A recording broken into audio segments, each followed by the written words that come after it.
All right. Welcome, everybody. Good morning, good afternoon, good evening, depending on where you're joining us here today from. We will be talking today about the SDG evaluation. In fact, SDG evaluation revisited. Can it be a bridge between the global and the local? We are really excited about this webinar, and thank you so much again for joining us. This event is organized by a number of organizations, actually. This is the 30th webinar by the Sri Lanka Evaluation Association. Also, the Asia Pacific Evaluation Association is an organizer, particularly the VNR Theme. The Center for Evaluation at the University of Sri Jayawardhanapura, Evaluate Sri Lanka, and this is also a G-Local event under the Evaluation Week 2022. I am moderating this event. My name is Anindita Sharma.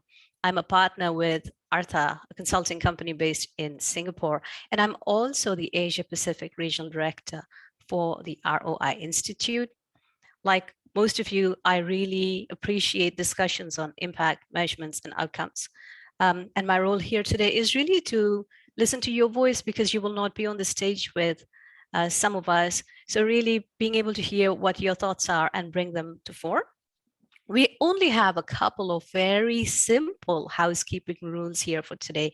The first is a kind reminder, please, because of transmission and quality management, we'd kindly request everybody to switch off their video and microphones. I'd like to take a second to make sure we're all good with that. Thank you. And the other thing, of course, is this is meant to be a discussion. We have a fantastic speaker today, and we would love to get your thoughts and comments and even your questions as we go on. So we will be keeping an eye out on the chat. Please keep those thoughts coming, and we will look out for those. In terms of the next thing we will really do is we will open this webinar, and to do this formally, I'd like to welcome Albrel Tumenjargal, who is a board member of the Asia Pacific Evaluation Association and a senior researcher with the Independent Research Institute of Mongolia. Hi, Abby. Thank you. Ladies and gentlemen, I'm pleased to welcome you to the webinar on SDG evaluation revisited. Can SDG evaluation bridge between the global and the local? And this is a part of series of webinars on the evaluations for the Sustainable Development Goals organized by the APEA and Sri Lanka Evaluation Association and the Evaluate and other parties.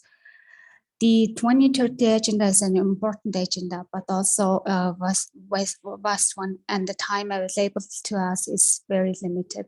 Here we are in 2022, and many complex issues remain, but the nations are making every effort to realize the Sustainable Development Goals and their meet respective goals.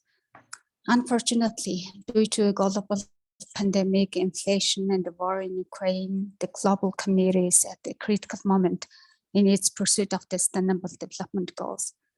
The global indicator framework for the 2030 agenda was developed in 2017. And the global indicator framework includes 248 unique indicators. So many national statistical systems across the globe have faced serious challenges in tracking progress on SDGs, which requires an unprecedented amount of data and evaluation at all levels. The situation of individual countries within a given region and across the population groups and the geographic areas within a country vary significantly from regional and the national averages. So presenting the aggregate figures for all regions also obscures another reality, the lack in many parts of the world of adequate data to assess global, national, and the local trends, and to inform and monitor the implementation of development policies. So it's clear that the bridge between the global and the local is needed to ensure that we do not leave the locals behind. And equally important is our collaboration in this great effort. So our experience with the evaluations for the Sustainable Development Goals has convinced us that it's only through a multi-stakeholder and multilateral cooperation. So timely and good quality open data and evaluations are vital in enabling the governments, development partners, international organizations, civil society, and the private sector, and the general public to make informed decisions. The COVID pandemic has clearly demonstrated how evaluations and the data can effectively guide decision-making at each step of the pandemic response. The question before us today is very simple. Can SDG evaluation bridge between the global and the local? So in this context, this webinar will discuss about the evaluator's role and the agency in driving change and transition in the field of evaluation to sustain evaluators' efforts in support of the Sustainable Development Goals by sharing successful case of Japan School. So I believe that by participating in this webinar, we are in the right place and the right time. So together, let us accelerate the exchange of ideas and discuss good practices. I thank all participants for your contributions and look forward to listening to you. I wish you a very successful webinar. Thank you. Thank you, Abby. And now on to our speaker, Dr. Aki Yonehara.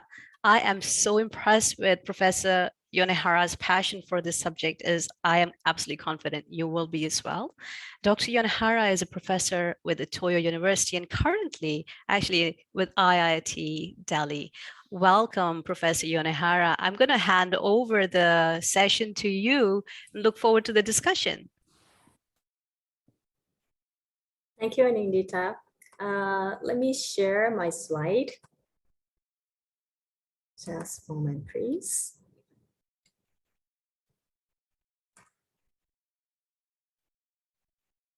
I hope everybody can see this slide without any problem. Is it?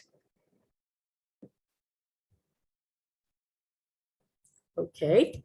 All right. Thank you very much for the kind introduction, and thank you very much for taking your time for joining this session today. I should say namaste from the corner of New Delhi. My name is Aki Yonehara from Toyo University, and then just Anindita kindly introduced me. I'm doing sabbatical at IIT now. Today's my topic is SDG evaluation revisited. I put the term revisited because I believe everybody already know that how important SDG evaluation is. It's already 7 years have passed. But still, I would like to raise this question: can SDG evaluation bridge between the global goal and the local practice? Because on one hand, the global agenda have a stronger influence on our national policy or international organization and so on. But at the same time, our local diversity also growing a lot. As we know, the gender diversity, racial diversity, or religious diversity is becoming more and more important. So in some sense, there is somehow a gap between the universal single global value and the local diversity. And then this is kind of the starting point, the foundation of my research interest and maybe research necessity. But anyway, let me start today's short talk. When I'm working as an evaluator or evaluation researcher, particularly related to the SDG evaluation, I often heard this statement saying the people around me, but SDG evaluation is difficult, or we don't know how to do it, no way to do. Let me ask one question to you all. Have you ever heard this kind of statement around you, like somebody around you said SDG evaluation is difficult, or you yourself, have you ever feel that way, like SDG evaluation is particularly difficult? Could you please just chat, just simply yes or no in the chat box? I'll wait for you, maybe 1 minute. And if you can quickly summarize just one sentence or two sentences, why do you feel so, or why does your friend feel so? If you can explain the reason why, can you share with me?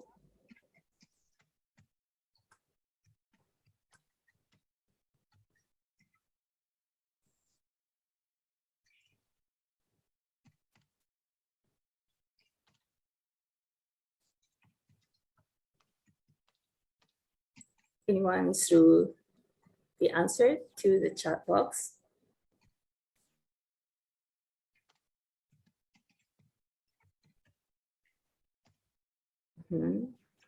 Thank you for sharing your thoughts. Yes, yes. Yes, very difficult. Yes, sounds very difficult. Yes. Yes. Yes, it's hard. Let's see. Yes, because there were so many small bits of information, right? Yes. Yes, ODA variation became much more complicated and then difficult due to SDG. Yes. Yes. Yes, contextualization became much more difficult. True. When the lack of capacity and professionals. Yeah, that's another issue. True. Yeah. Oh, goal 17 is not practical. Yeah, sounds like that. Yeah, thank you very much for sharing your idea. Very interesting. Yeah. Let's look at the statement of SDG. For example, yeah, I'm kind of glad to know it's not only me who thought the SDG variation is difficult. If you look at the statement of SDG, I think everybody already know, but for example, goal 4, target 7, so-called 4.7, it's for example, saying something like this. By 2030, ensure all learners acquire knowledge and skills needed to promote sustainable development. And then that is including ESD, education for sustainable development, and sustainable lifestyle, and human rights, gender equality, promotion of a culture of peace and nonviolence, and global citizenship and appreciation of cultural diversity and cultural contribution. It sounds like everything in our life. It's very abstract and it's, oh my God, very overwhelming statement, isn't it? And very conceptual. And under this target, there is one indicator set like this, 4.71.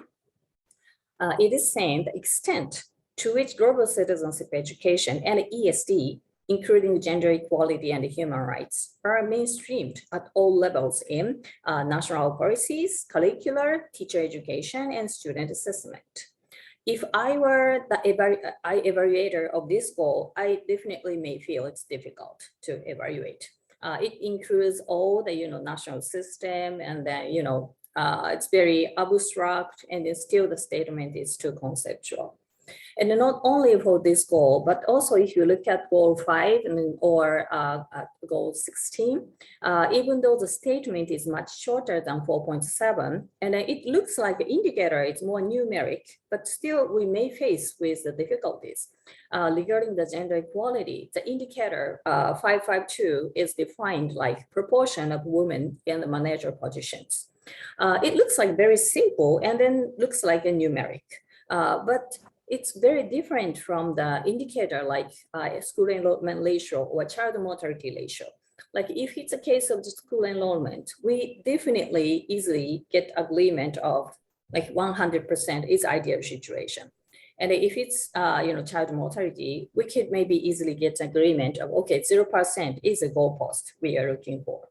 But if saying the proportion of women in the manager position, what is our goal? What is our ideal situation? What is goal we want to realize? It cannot be say like, okay, 100% is simply the goal or 0% is simply the goal. And it may be depending on the situation of that organization that woman working for, or maybe the society that woman belonging to. So it's very much conceptual and it's very difficult to describe what is the ultimate goal of us. And the same thing can be said for the number 16, goal 16. The one indicator from the goal 16 is saying the proportion of the population that feels safe walking around the area they live. The feeling safe, it's very qualitative information, and very subjective information. Again, it's very much deeply depending on the context of the society. So yes, it looks like SDG evaluation is difficult. Is that because there are many goals are too abstract to measure? Is that because the values, contexts, cultures cannot be ignored? Is that because the system change included, like 4.7, say, like education system, teacher training system, curriculum system, and so on? So if there is a new type of difficulties included in the SDG evaluation, in order to achieve the SDG by 2030, we might need to transform our concept of evaluation itself beforehand. So this is the introductory question that I want to share with you. And then today, within this limited time, I would like to share some, I would like to discuss with you about the theoretical substance of SDG evaluation. First of all, I would like to argue that maybe our perspective need to be shifted from measurability to evaluability. And also, I would like to share one theoretical framework to capture SDG conceptual targets like 4.7. And quickly, I want to share my action research, which I'm working for the last 5-6 years as a case study from Japan. All right. First of all, what is the substantive difference between SDG and MDG? Let me take an example of educational goal, which is my research field. And let me compare the differences between SDGs and MDG, or I should say the pre-SDG framework of evaluation. Just I'm taking SDG as an example, MDG as an example. Under MDG or pre-SDG framework, the education goal, it's set under goal 2, it's saying achieve universal primary education, which means the completion of full course of primary schooling for all girls and boys. And then under this statement, there are sets of indicators like a school enrollment ratio, completion ratio, and literacy ratio. And on the other hand, under SDG framework goal 4, it's saying ensure inclusive and equitable quality education and promote lifelong learning opportunities for all. And then there are actually 7 targets and 3 instrumental targets. Just picking up the 4.7 and as an example, as we already see in a minute ago, there are so conceptual, so abstract statements are defined here, and also the indicators are also very broad, including the system change.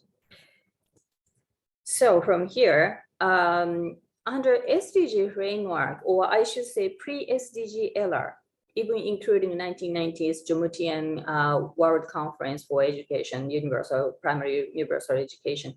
The goal is relatively practical and then realistic. Like primarily, universal primary education is clearly the quantitative goal. And then because it's focusing on the primary education, the matter is within the framework of formal education system. So basically saying no need to change or go beyond the existing education system.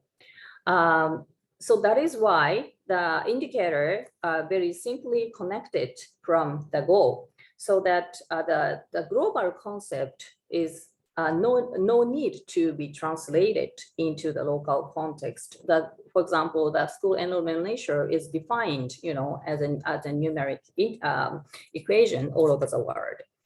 On the other hand, under SDG framework, as we already seen, some goals are very conceptual and ideal, and including the quality education.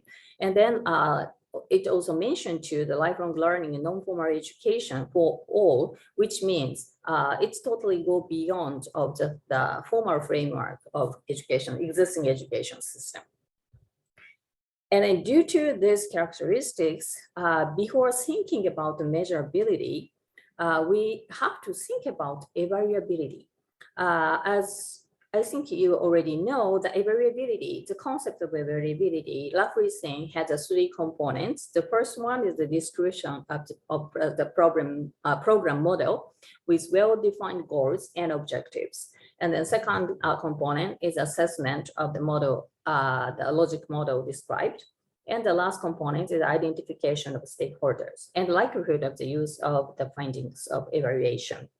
So from particularly the first component, the description of the well-defined goal is very important. Without that, if the goal is very conceptual and abstract, without well-defined goal, we have no way to do.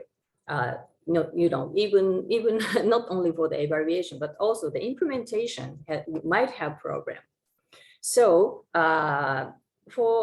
in order to deal with this kind of goal, we have to unpack or contextualize the global concept into the practical level. So based on this understanding, in order to understand the characteristics of SDG conceptual goal type evaluation, I would like to propose this theoretical framework with all of you today. I set the two axes, the purpose axis and the method axis. The purpose axis is the horizontal axis, has according to the Michael Scriven's definition, has two poles of summative evaluation and formative evaluation. And the purpose of summative evaluation is for accountability, comparability, and then because in order to be comparable, it needs to be decontextualized. So this kind of evaluation is often used for the relative ranking and then conducted after the program. I think this is a familiar concept of evaluation for us. On the other hand, there is another pole, is the formative evaluation. Formative evaluation is for improvement rather than accountability. And then it is more tolerant for the incomparability. And then it is more respectful for the contextuality. And because of it's more contextual, so that it's not good for the relative ranking, but rather it's for the absolute rating. And then this kind of evaluation is often conducted during the program rather than after the program. And then very roughly saying the summative evaluation bring up the question like how much we have already achieved, so which is more retrospective view. On the other hand, the formative evaluation bring up us to the question like how to achieve from now on. So it's more like a prospective view. And then the vertical axis is a method axis. How and who is going to evaluate. And I would say this method axis indicates the distance between the evaluators and evaluatees. So that on one side, the participatory evaluation is very, close the distance between evaluators and evaluatees. So it's more like co-production type evaluation. And on the other hand, the non-participatory evaluation is more evaluator specialty expertise based. So by using these two axes, we could have like 4 quadrants. The first quadrant is a participatory and more formative evaluation. The second quadrant is a participatory and more summative evaluation for the accountability. And the third quadrant indicates this non-participatory summative evaluation. And then the last one, the fourth quadrant indicates a non-participatory formative evaluation. Let me ask some questions to you. It's a second question to you today. Please answer through the chat box. Which quadrant are you most familiar with? Do you feel, as an evaluator or as an evaluation researcher, or anybody who are interested in evaluation, which type of evaluation sounds familiar to you? Could you just simply type in like first, second, third, fourth in the chat box, please?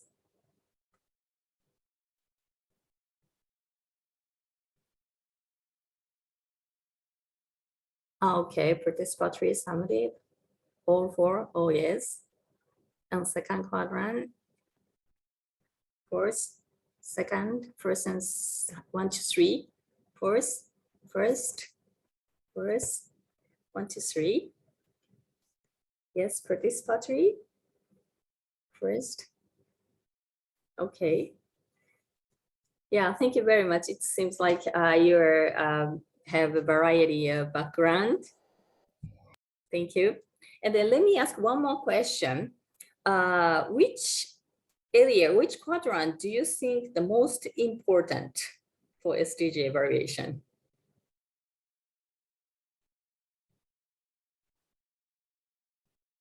Which quadrant is most important for SDG evaluation, do you think?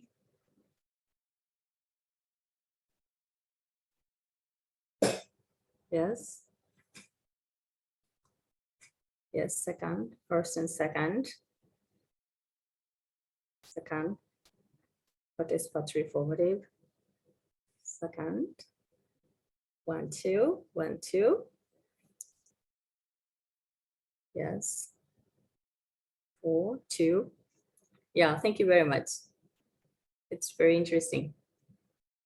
I wish we could have more time, and then if we could discuss, face to face about this topic, it must be very interesting. Yeah, thank you very much for your cooperation. I'm glad to know, your impression and your little piece of thought about this topic. Thank you very much. Yes, and so applying this framework for history of international development evaluation, we could see very quickly like this. In the 1970s, the World Bank started to publish the World Development Report. And at this age, single indicator evaluation was the mainstream, as we already know. Like a GDP, GNP, this kind of economic indicator is a very, most influential indicator to evaluation. And then in the 90s, the composite indicator was invented from the UNDP Human Development Report. As we know, the Human Development Index is a composite indicator, not the single indicator. Then after this huge, invention, like multiple poverty index or gender inequality index, those kind of new type of composite indicator became very popular all over the world. And in MDG evaluation actually includes 60 indicators. So there are actually a huge variety, but most of them are starting from this third quadrant, which is a non-participatory summative evaluation. Means the evaluation, the professional evaluator or international organization define the indicator. And then that indicators are used for mostly the accountability purpose. So that is why it is located in the third quadrant. And in the 80s, the participatory method became very popular, not only in the field of evaluation, but also the practices in international development. So that this one is more participatory, but mostly this requirement comes from the accountability needs. So in this sense, this will be located in the second quadrant. And let's see. And then after SDG started, actually SDG includes over 200 indicators. So actually it covers all 4 quadrants. But the characteristics of SDG may be, as we already seen at the beginning of this small talk, which includes more conceptual and abstract targets. And then those targets need to be, inevitably need to be participatory in order to conceptualize or localize this global concept. Inevitably, we need a participatory method. And today I do not have enough time to mention the details for this fourth quadrant, but the voluntary national review can be located in this area. So now the next, and then I would say the pre-SDG evaluation are mostly conducted for the summative purpose. And on the other hand, SDG framework requires us to expand the concept of evaluation, including the first and fourth quadrant. And then the next question might be, so how can we implement this first quadrant type, like conceptual target type evaluation? In other words, it's a participatory formative evaluation. So I would like to quickly share my experience from Japanese education field. This is about SDG Goal 4.7 evaluation. ESD Whole Community Management project is conducted in the Yokohama city. It's nearby Tokyo, next prefecture to Tokyo. And I have been working for this project as an ESD school management advisor of this primary school. And also I am a board member of this school council. And at the same time, this is just by chance, but I am a member of Yokohama City Education Board. It's an administration body. And I worked for this project for the last 5-6 years. And in this action research, I use the program evaluation theory. And as you know, the program evaluation is composed of 5 steps from needs evaluation to theory, process, outcome, and efficiency evaluation. And then program evaluation theory is conducted through a whole process of the intervention, more like a management method, as we know, not only at the C stage of PDCA, but also starting from the plan stage. And also the purpose of a program evaluation is for improvement of social condition rather than accountability. So basically, in nature, the program evaluation theory is more formative. And then I think that theory evaluation is very important. It can function as a process of unpacking process. I will go back to this point later. And another keyword I emphasize in this project is a co-production. So we are calling it co-production based program evaluation. And co-production based program evaluation is a process-oriented approach closely cooperated with the local stakeholders.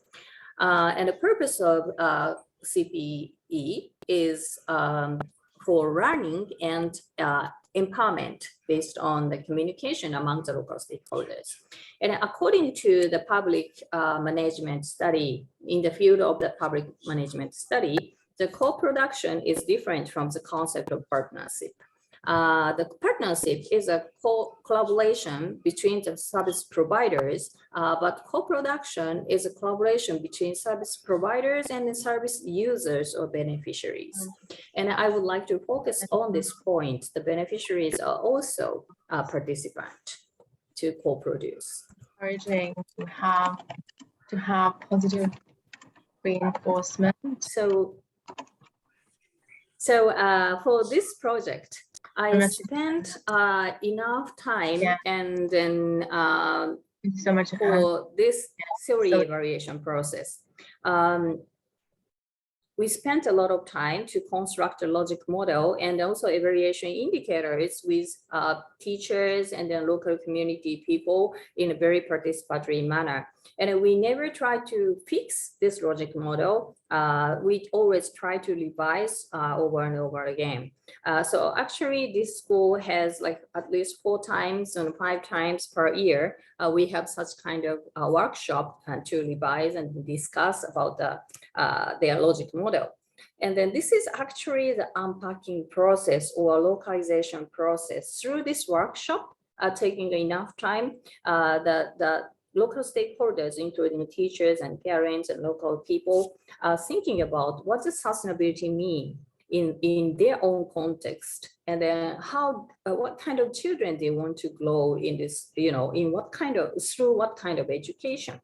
So every time when I facilitate this workshop, I always remember this ACOG citation, which is my favorite one. The ACOG said, successful problem solving requires finding the right solution to the right problem.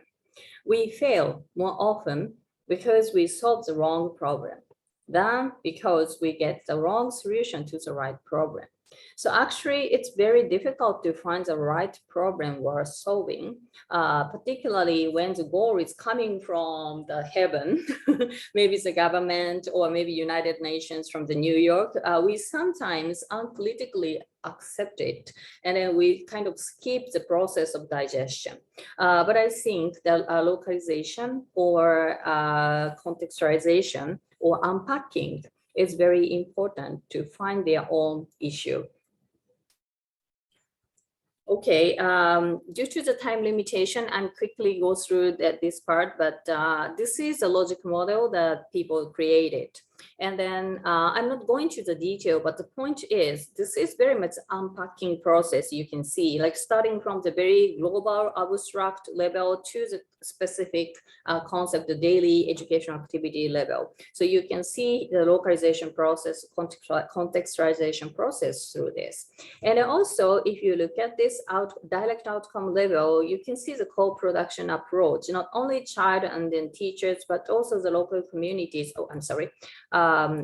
Local communities and school administrators, all the people are located there, given the role in this program.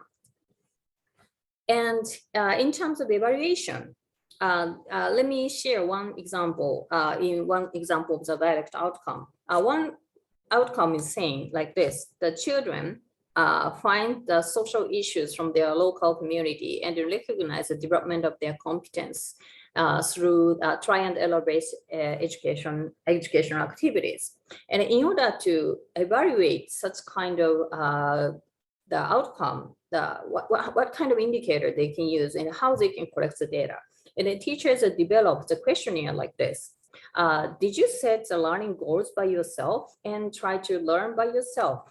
Or did you try a new method that you have never tried before? And then kids are expected to answer through the 5-point Likert scales from the strongly agree to the strongly disagree. And then those information enumerate so that we can statistically analyze. And actually we apply the quasi experimental design for before and after comparison for t-test for those numerical information.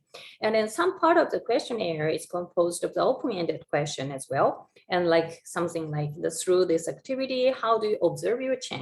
And the kids are writing something, by their own words. And then those text information is analyzed through the text mining analysis. So unfortunately, I do not have enough time today to show the data analysis process and results and so on. But the key point here is this evaluation is a evaluation conducted by the teachers themselves, not by the outside evaluator. And with using the indicators teachers themselves developed. And that is why teachers are very much interested in the results. And then they are smoothly utilize this result for the next year's improvement.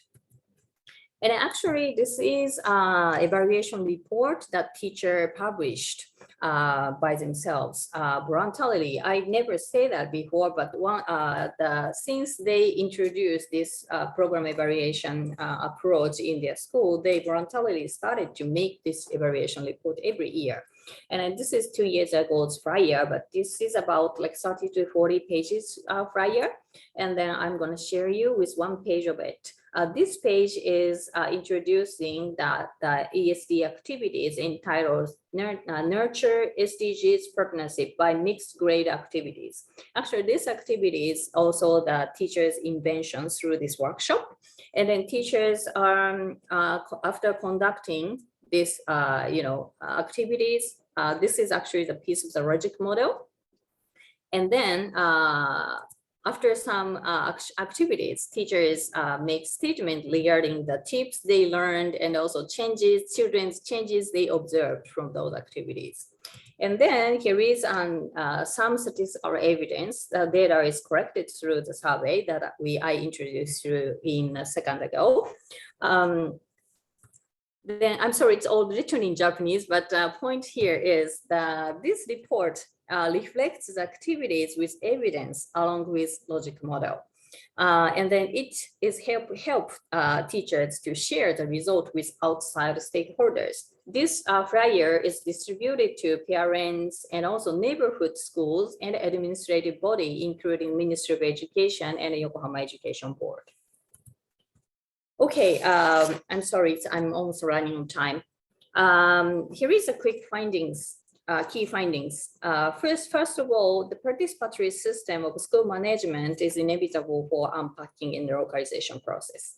And then principal servant leadership is inevitable too. Generally in our country, the school principal has very authoritarian leadership, but in order to make teachers, communities more active in their participation, the servant leadership is very important. And also, evaluative thinking and evaluative communication is a foundation for this approach. I just cited from the Bakri about the definition of evaluative thinking. And then finally, the role of evaluators. At least I am not very much conducted evaluation, but rather I try to promote the evaluative communication among the stakeholders. So, so this is a final slide. I would like to say, even after 2030, I think the global goal is going to have more stronger influence on our society. But at the same time, as I said at the beginning today, local value is going to be more diverse.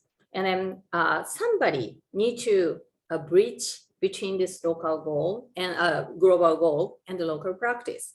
And I believe evaluation can be very powerful in this sense. As we know, the term of evaluation means extract value. So if the evaluation function, as it means originally, extract values process, I think the evaluation can actually bridge between those two poles. Thank you very much. Wow, thank you. Thank you so much. And I must say, just judging from the comments that came in, you need to come back and speak to us again. So my first question is, will you be open to coming back and speaking to us again? Oh, thank you. Okay, so the answer is yes. We have one question in chat, Aki, so maybe we could take that. Upul Ranavir is asking if the teachers are doing the evaluation on themselves, is it unbiased, independent, or objective? That's a very, very good question. Yes, it's a very good question and a very substantive question when we're thinking about the formative education, formative evaluation, the internal evaluation. We are always asked if it's really objective, how it's reliable. That's a very good point. Although this is the teachers are evaluators, like internal evaluation, but that is why for the analysis method, I strongly recommend them to use a scientific way. Like the numeric information from the questionnaire survey, I definitely recommend them to apply statistical significance test. And also some text mining analysis, I recommended to use them to use the computer software for the analysis. Actually, as an evaluator, I help them on this side. I'm basically the statistician. So regarding the data analysis and text mining, actually I helped them. But basically the questions and also interpretation of the results are working all together.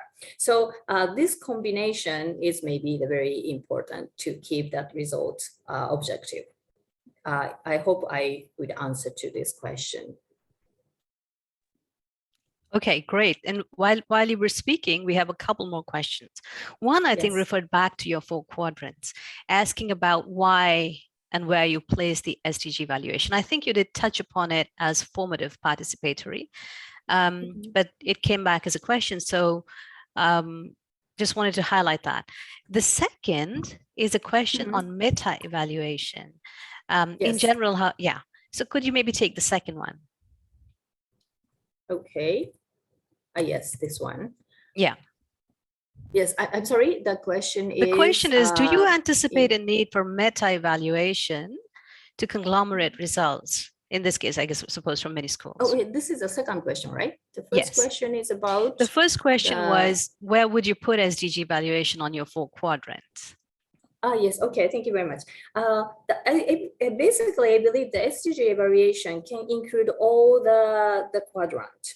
Of course, you know, SDG evaluation, like for example, in the education goal, it still have school enrollment ratio or, you know, gender parity ratio, this kind of stuff.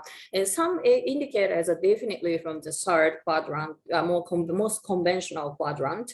But at the same time, as we see in the goal 4.7 indicator, some indicators definitely in the first quadrant. And then, of course, you know, some of them in the second quadrant. And then I put the voluntary national review in the fourth quadrant. Today, I didn't have enough time to mention the details, but the voluntary national review is more formative because there is no universal format of this report. It's more like written report. So that this is very formative, not for the comparative. But still, this report is written by the professional evaluators, mostly the government officials. So in this sense, it's a non-participatory. But so that I would say that SDG evaluation is very much the huge mixture of all quadrants. But particularly the first quadrant and maybe the fourth quadrant in a larger sense, more like a formative aspect, is going to be focused than ever. This is my impression and my understanding. Great. Thanks, Aki. Would you like to talk about the question on meta-evaluation? And then I have a couple of other questions. Yes. Sorry, can you elaborate that? Let me see if I can go back. The question was, do you see a need for meta-analysis of all schools, of conglomerate results from many schools? Yeah, that's also a very good question. Yes, I think so. Because each school has their own uniqueness. And as you already noticed, each school may have different indicators. So it's incomparable. That is why I think the meta-analysis becomes more significant. It's not simply for the typical, not like a typical meta-analysis, because there is no the same indicator, but actually my suggestion to the education board is why don't we have a certain amount of the same indicator and then certain amount of the original indicator, and then regarding the same indicator part, the different school or different school district or different prefecture, whatever the size is, could share some comparable indicator as a part of it, part of the evaluation system, but at the same time they can have their developed indicator so that they can express the value that they want to. So, and then through the meta-analysis, maybe they can share the perspective, and then they could find out some common concept, even though the indicator is different. So maybe through the different indicator, they might try to measure the similar concept. So through the meta-analysis, we can find out that kind of, the common concept. Yes, so I think the meta-analysis is very important. Okay, great. Okay, thanks, Aki. One other question, which is a really good question, I think, as we are nearing the end of this Q&A session. So the question comes from Saloni, who's asking, what can you say more about the implications or the significance of localizing the SDG targets? Okay, SDG targets are more significant. Whether you can say more. Implications, significance. Yes. Yes. As I said at the very beginning, SDG is just a universal campaign, and it's going to be finished someday, right? But on the other hand, our society facing a lot of uncertainty, including COVID-19 and including Ukraine issue. So our society is facing a lot of uncertainty, and we have to deal with that. And then, as I said at the beginning, that our society is more and more to be respectful of the social diversity. So somebody or something or some system have to adjust this conflict or uncertain problem or the diverse, the values. And then I think the evaluation, and particularly the localization function of evaluation, may become very important maybe in the next, become more important maybe in the next 10, 20, 30 years. So this is totally, go beyond the SDG evaluation or SDG target issue. But even after SDG is finished, we may have the next global goal. And then even if we do not have any specific global goals published from the United Nations in New York, we may have the ultimate goal, possibly peace building or possibly equality of the world, whatever it is. So for this larger, the global level goal, we have to, adjust that between the global goal and the local practice. And in this sense, I think the localization function of evaluation is very important. Sorry, maybe it's totally go beyond of the SDG evaluation topic, but this is my very fundamental research question in my mind. No, that's really insightful, Aki. Thank you. I'm going to just go very quickly to R.A.K.D. Ramanaike's question, which is, can teachers use reflective journals as an evaluation tool for action research? Yes, I think it is. It is. And then like in my case, the teachers didn't recognize it's a reflective journals, but actually I really appreciate this question. I think it's I got very good idea from your question. Yes, reflective journal is maybe very, very helpful. And even though teachers recognize it but they are doing something like that. Actually in this school in Yokohama, I never recommend them to do so, but they voluntarily put the logic model on the wall. They make a big copy of the logic model and then they put on the wall, and then they keep the pen and little post-it, and then nearby this big logic model roll paper. Then it is saying, like, if you find something, comment, please put any comment anytime you want.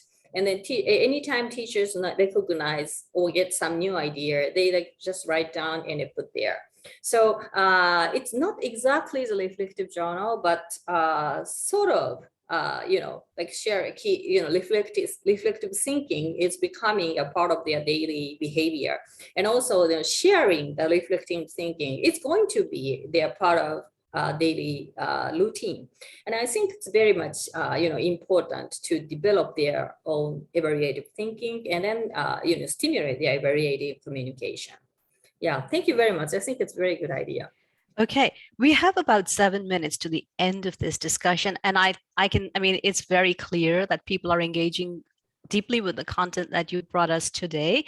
I would like to ask a question so all of us can actually walk away from it with action.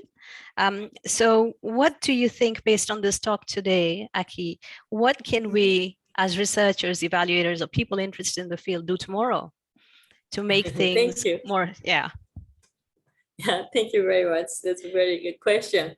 I think the easiest and the no cost change is change our mind.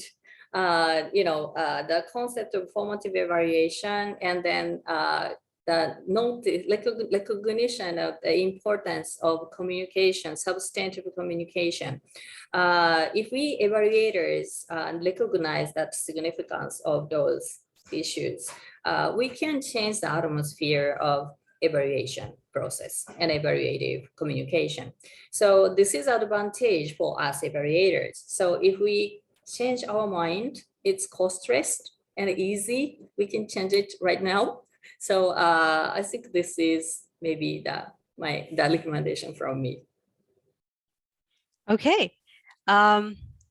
Thank you very much, Aki. That was a fantastic discussion. Absolutely excited to think that we may be able to speak with you again. This will take us to the ending of our session, but to close, I want to invite my colleague May, but I'm going to change my slide. So Aki, is it okay if I share my screen? Yes, please, please. Okay.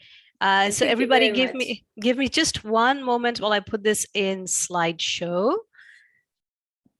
Just give me And one then- second. Yeah, taking this 1 minute, let me just say thank you for everybody and thank you for wonderful questions. Thank you. Awesome. So to close this formally, I would like now to welcome May Albiento, who is Evaluate Asia co-leader and independent research evaluator based in the Philippines. Welcome, May.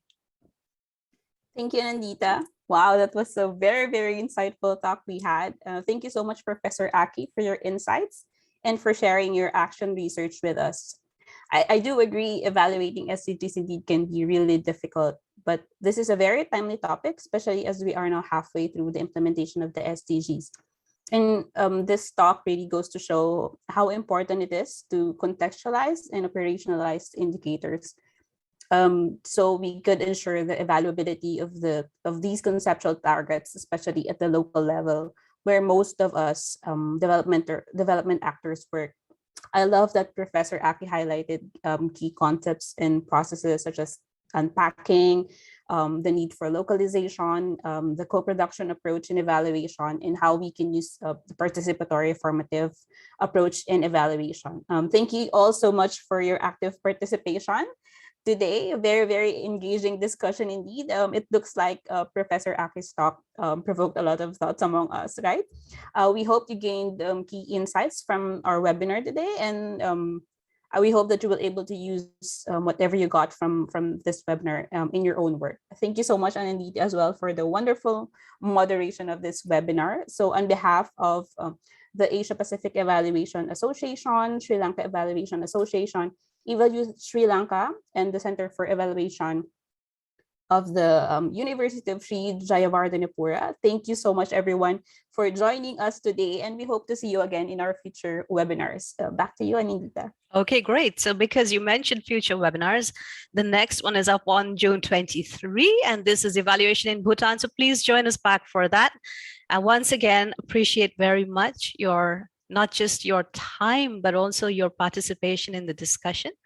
And really, really look forward to having more of these conversations. I think we are ending with about 2 minutes to spare. So if there are any final comments or thoughts we want to share with Aki or with anybody, we will absolutely welcome those. But I'm going to stop sharing my screen and wrap it up and listen to your final comments. And thank you again.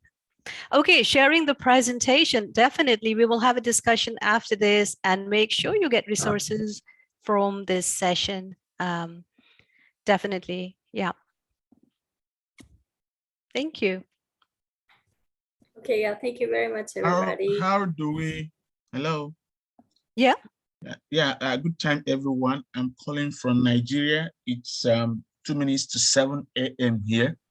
How do we get previous presentations from all the these very good sessions we've had with SLEvA? How do we get the previous presentations of SLEvA evaluation sessions? Well, thank you for the question. I heard that. I think what we'll do is allow me to take the question back to my colleagues in SLEvA. And hopefully we'll make sure you have access to these resources. My understanding is these are usually emailed out after our webinars, but we can definitely confirm that. Make sure you have access to whatever is available for everyone. Thank you. Yeah, absolutely. Thank you, everybody. Have wonderful days, afternoons, evenings, based on